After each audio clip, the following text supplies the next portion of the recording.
Hello again.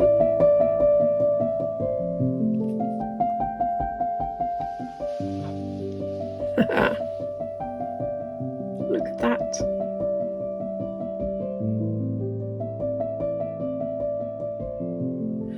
Look, I received a little gift.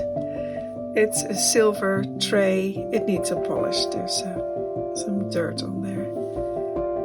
But it's a real silver tray, and I can feel it's, for its size, it's quite heavy.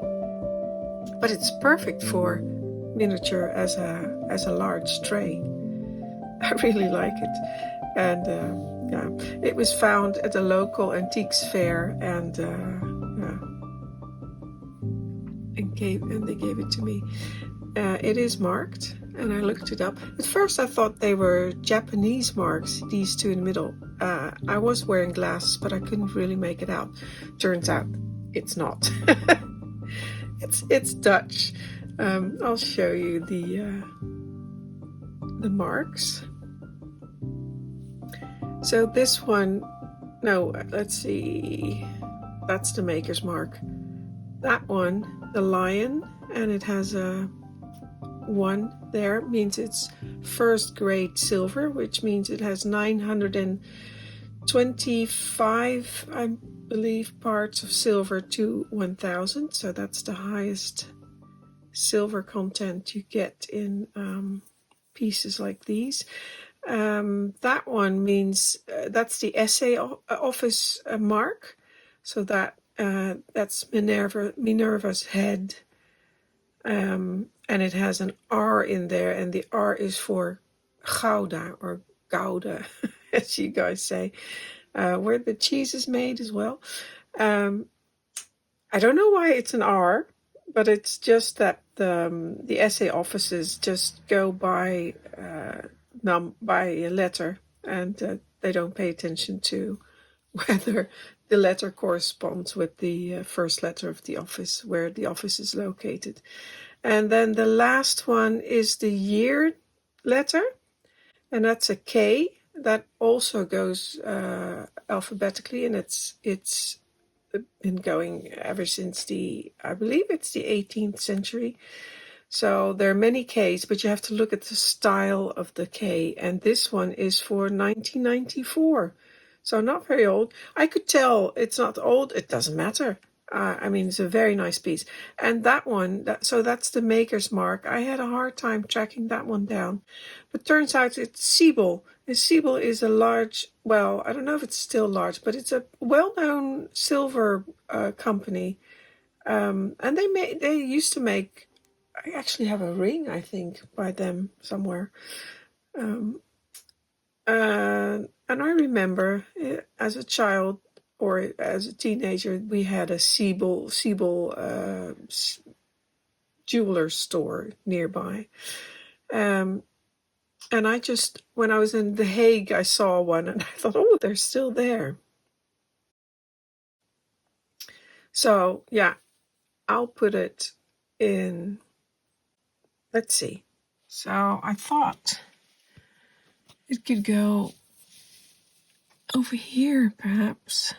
That's a good size, or behind the beautiful piece there. It's getting a little bit full in here, so maybe I should put it in my other dining room, in my other canal house. Here's the other room, which I've always intended to be a dining room. And it's a lot bigger than the first one you saw. So I may, as it's quite a big tray, I may use that somewhere over here in the back. I don't know yet, to be honest. There's a sideboard on the side there. Over there. I could put it up there somewhere, then it's very difficult to see.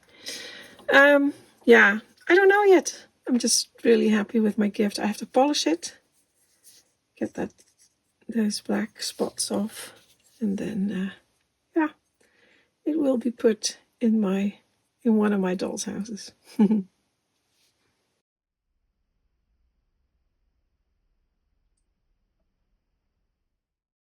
In last week's video, one of the room boxes I showed you was Lady Lita Dranitz's room box, the salon. And I was talking about the beautiful wooden furniture. And then I got a comment from Sheila Aldridge, and she said, in the room with the family, the furniture is made by Rock and Graner. And whilst it looks like wood, it is in fact metal. It is highly collectible, difficult to find, and very expensive. Well, of course, she made or collected the room box, I would expect. And this is a 19th century room box.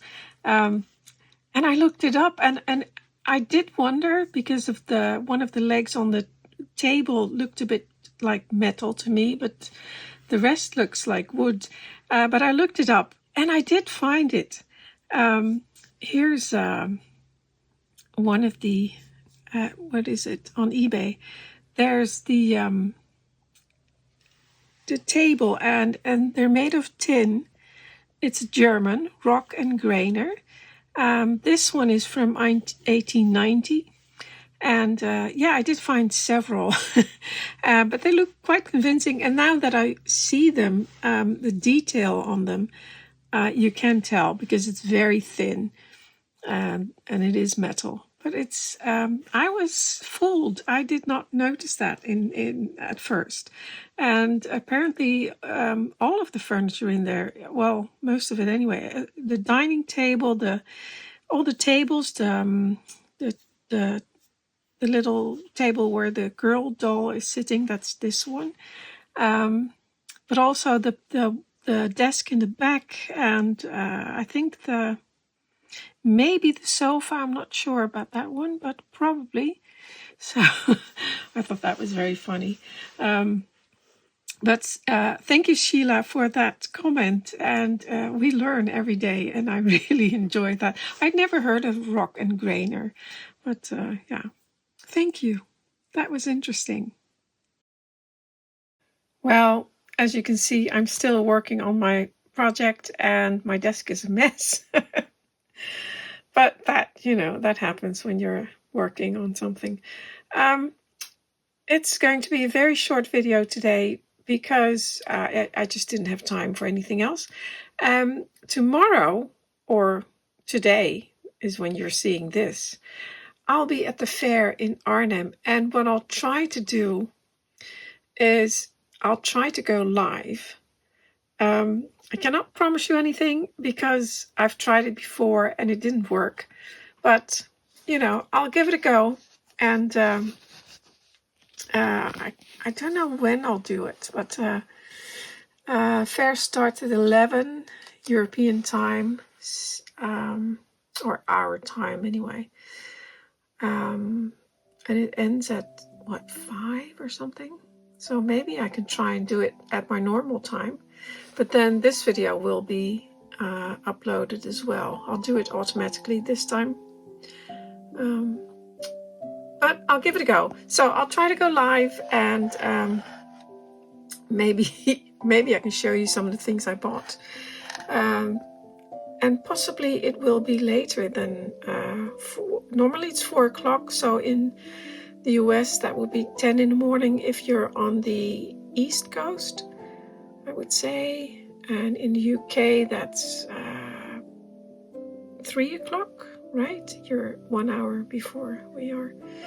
The rest of Europe is the same as my time. And if you're more east, well, then it just, time. You know yourself what time it is. But anyway, yeah. I just put the tray here for now. I don't have time to fix my other rooms. So that's it for today. I hope to see you tomorrow, or today live. And if not, until next time.